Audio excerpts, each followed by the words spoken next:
Welcome back. I've got John Lincoln on the line. John, how are you, sir? Hey, I'm doing really well. Excited to be here, Michael. Thanks for having me on. I'm glad that you're on. Digital marketing. That is such a big phrase that has so many different layers. So tell the audience a little bit about your organization, what you do, and then we can dive into what's working today. And we can even allude to, and even during a pandemic, what's going on, what's really working well for organizations. Sure. So yeah, I'm a digital marketing expert. I absolutely love it. Eat, sleep, live, and breathe it. At Ignite Visibility, my agency, we're a four-time Inc. 5000 company, and we've been running the business for 7 years. 90 full-time employees in San Diego, California. We have a paid media department, a SEO department, social media department, conversion rate optimization, email, creative department. But really, for us, it's all about reliably hitting weekly, monthly, and quarterly goals through multi-channel digital marketing and building a diversified portfolio of traffic. So we've done great for ourselves and for clients. We've been at it for a while now, and we're really proud that we've been able to attract big names and just really set up a reliable system for digital marketing when I feel like it hasn't really been possible for a lot of other companies in the past. Yeah, it seems like it's always grabbing at straws for a lot of organizations. And when you have a strategy, and I love how you say diversity, because there's so many different things that can happen. If you put all your eggs in one basket and all of a sudden that organization or that type of ad, for example, changes their algorithm, and next thing you know, you thought you were aiming, you're targeting to 30 to 50-year-old females that drive BMWs on Saturday afternoons, and all of a sudden you're pitching it to 21-year-olds that spend 29 hours a day on TikTok. It's like, wait a minute, that's not in alignment. We just spent how much, and we're not getting any return on it. So having diversity as far as different strategies is crucial for any type of marketing, but especially digital marketing, because it changes fast, and that. That's consumer demand, new innovations. You've got the players that social media that change their rules without really letting anybody know about it. And it's just like, oh, by the way, that $500,000 ad spend you just did, just went into the abyss. Thanks a lot. And so, and that's happened to a lot of people, and it gets frustrating. So, having an organization like yours to be able to guide people to say, okay, this is where you should go based on what you do and what you offer. This is the best platform. Because a lot of people say, well, I'm just going to run Facebook ads. Well, are your clients on Facebook? If they're not, why are you advertising on Facebook? Yep. Unless you're trying to get somebody. If it's on another social media platform, that's where your clients play and hang out.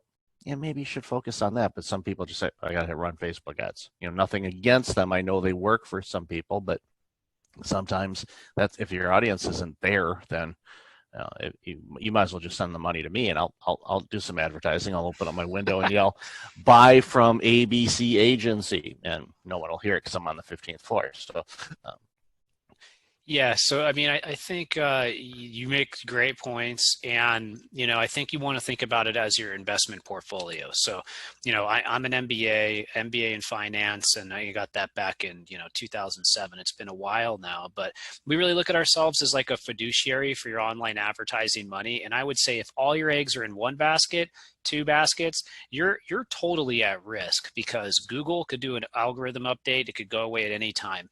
You could hurt your email send rates, and people could not want to buy on email.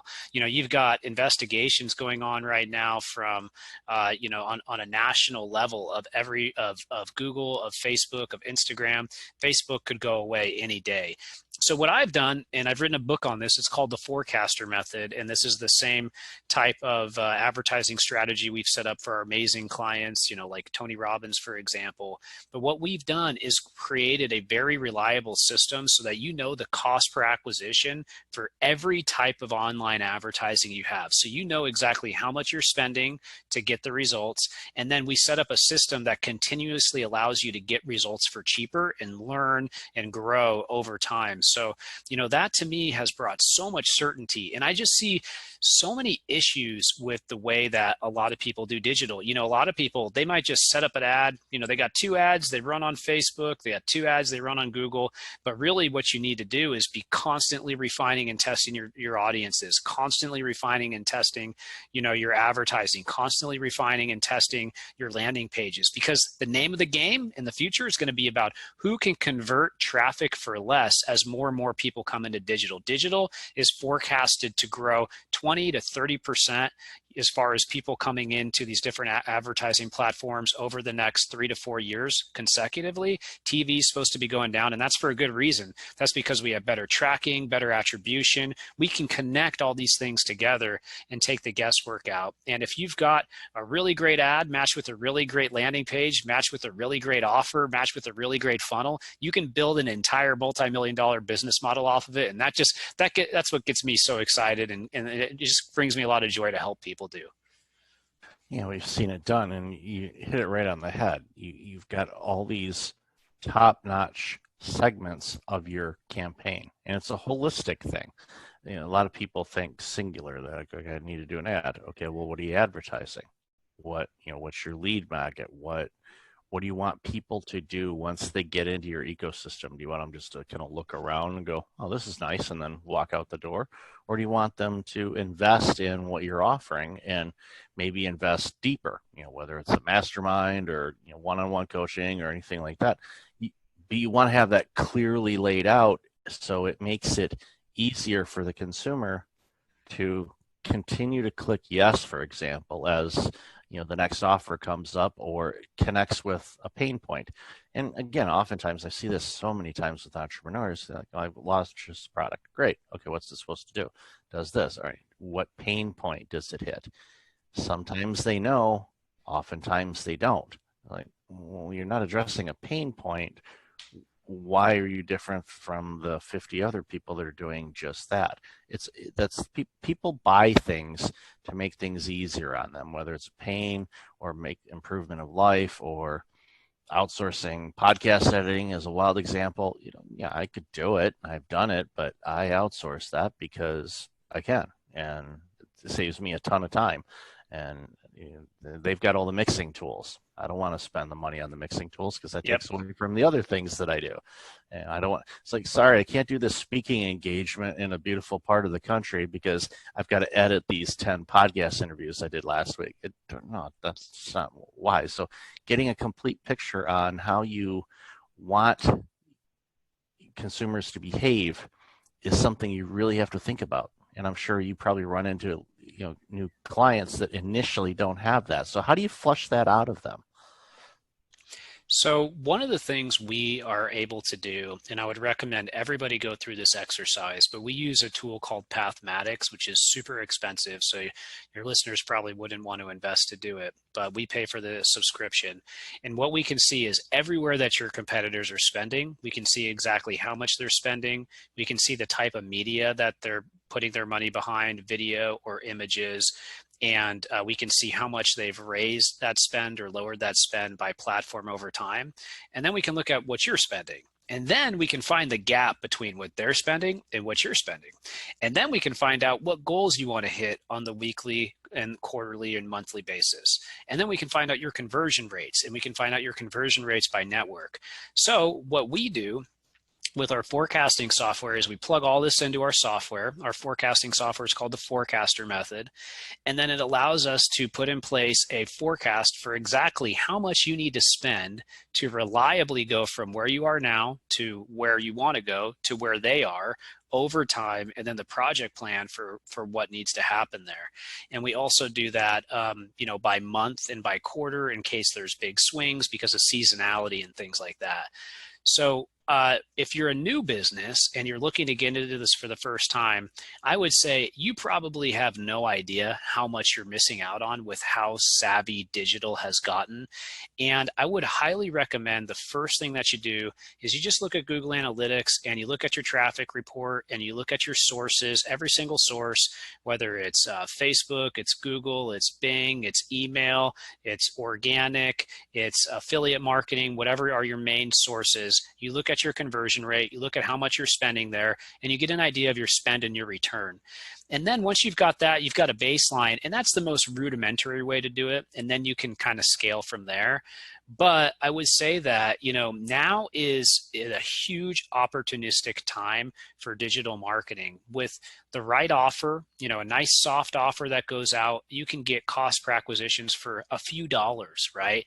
And then you can lead them into this whole kind of nurturing system. And, that's one way to go, or you can just go direct to conversion even in some cases. But I would recommend people look at your baseline, look at what your competitors are doing, and then put in place a strategy to help yourself get there to the next level, because it's entirely possible, but it's all about the details and the way that you approach it. Yeah, and having the approach of, having an outcome that you want to hit. What do you want with this campaign? What do you want your organization to do? Who do you want to reach?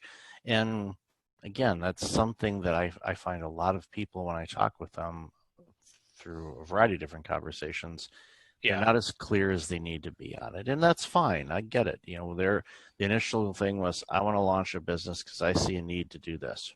Awesome. That's good.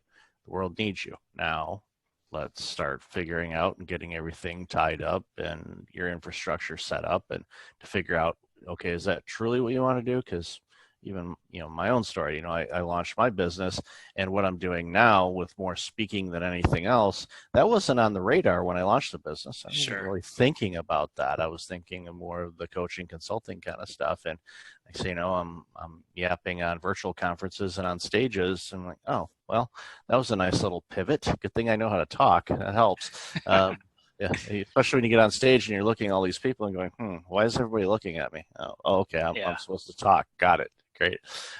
So we've shared some ideas already on, some common mistakes that people make and things like that. What's some success stories? I mean, obviously, you protect the guilty or the innocent. Don't have to mention names or things like that. Sure. But what are some things that you've seen some of your clients do when they first started, where you're like, okay, we've got some work to do, to the point where they're crushing it now because they figured out the sweet spot for that organization? So, it's obviously a way for you to, to shine, the awesome work that your team does. Absolutely. Yeah. So, I'll go into that. One of the things I'd like to say is, I really recommend all business owners, they know what goal they want to hit, and they scale their marketing based off of 10% of company revenue. And if you consistently do that, you're going to be in a great spot. I mean, ourselves, we get about 300 prospects who come in a month. We sign up anywhere between 5 and 10 clients, and we've got just this whole system that's allowed us to continually grow. But, as far as clients go, we've been able to consistently grow the Tony Robbins brand for 5 years. Excellent work with, the General Auto Insurance, and quite a few other companies. One that is a different one that I didn't just name. I'll tell you a quick story. So we get in with a new business who's a big business, 500 different locations. And by the way, we work with small businesses to large businesses, kind of mid-market to large. And we run a report. Our report that we've created is called our Cross-Channel Conversion Action Plan. And I developed a little bit of this when I was back teaching at UC San Diego, teaching analytics and SEO. But basically what it does is it looks at a source of traffic that comes to your website. For example, it might be Google. And so it comes in through Google, then it looks at all your landing pages, then it looks at the conversion rate for every single landing page for Google, and then it helps you kind of debunk what's going well and what's not, right? And what we did is we ran this analysis for the client, and we ran the analysis as part of this report. It's based off of mobile. So we're looking at mobile, and we notice that the conversion rates are a little bit lower than they should be. Then we start getting into the next phase, which is the mobile devices. So now we're looking at iPhone, we're looking at Samsung, we're looking at Android. We look at the Samsung and we notice that it's a 0% conversion rate. We're wondering what's going on there. Click on it, investigate, pull it back, a good 6 months to see what's going on. Notice it's been 0 this entire time. We're able to look at the flow there and find out that the button is broken on Samsung Mobile. It doesn't work at all. We fix that button, little HTML fix, and before you know it, they're making an extra 50 grand a month through that checkout process. So for me, this is the stuff that gets me excited because just by spending so much time over so many years in so many different analytic accounts and ad platforms, the thing that you can see now, you can always see what's wrong in the system. You can always see if it's the audience, you can see if it's the ad, you can see if it's the landing page, you can see if it's the checkout process, and then you can just keep drilling down and down and down. Getting traffic is easy. You can buy it anywhere now for super inexpensive. On YouTube, you could spend $100 now or $1,000 and get in front of 1,000 to 10,000 people, have great traffic. It's all about the creative and all about the offer. And so that's why those things are really important. Yeah, it's funny. Just a little thing like that. And I worked in IT many, many years ago, and trying to find the bug in the software Yep. with needle in the haystack kind of exercise, where now, like you just said, it's glaring. It's like there's a neon light with arrows pointing saying it's right there. There it is. And then you go, well, okay, why is it broken? Okay, let's dig deeper. And because you looked at the stats and you saw, okay, iPhone's here, Android's here, Samsung's like plateaued, it's flatlined, and you're like, Yeah. There's differences, Apple users and Android users and Samsung users. I know they feel like they're completely different, but there's similarities. I've been in both parties, so I get it. But It's like, why in the world would that platform not work? It's impossible. It's just, from a statistics standpoint, it's absolutely impossible that there wouldn't be a percentage of people that use Samsung phones that wouldn't click on this or buy this. Mm-hmm. What is it? And especially, so, again, it's one of those glaring examples where things jump out at you and you can dig in and go, okay, here's why, the ad didn't work, or here's why the landing page is having some issues. Because there's people are and that's the other thing too. With digital, they could be looking at it on their iPhone, their Samsung, their iPad, a tablet, their desktop, a laptop, all kinds of different devices where it looks different on each of those. So you got to be really specific on these things and get it set up right. And then, like you said, that client found an extra 50K, a month, just by fixing that little hiccup there. And that's definitely worth the price of gold. Yeah, I think, the strategies I could give you, there's so many. One other thing I really love is, this one just comes to mind, but abandoning the website. Think how many people leave your website without taking an action. One of the things I did recently for a client, and since we've implemented it for many, many more, is when somebody's leaving the website, you just have a little pop-up that comes up that just says, hey, would you like to call us to ask any questions? Just by doing that, we're able to increase their revenue by 14%. So that's another great strategy, a fun one to do. It's the simple things, and it catches people's attention, and we've all inadvertently closed a tab when we didn't really mean to. Now, some of us know how to go back into settings and open up last closed tab, but some of us go, I'll look at it later. Well, later never comes. It's like they leave your store, unless they're coming back there to look at something. It's just like a physical store. And then we've left. I'm not going to go back in. I looked and didn't see anything, but you didn't spend enough time there. You want them to be intrigued and go, okay, what do we have here? And you keep them there a little bit longer.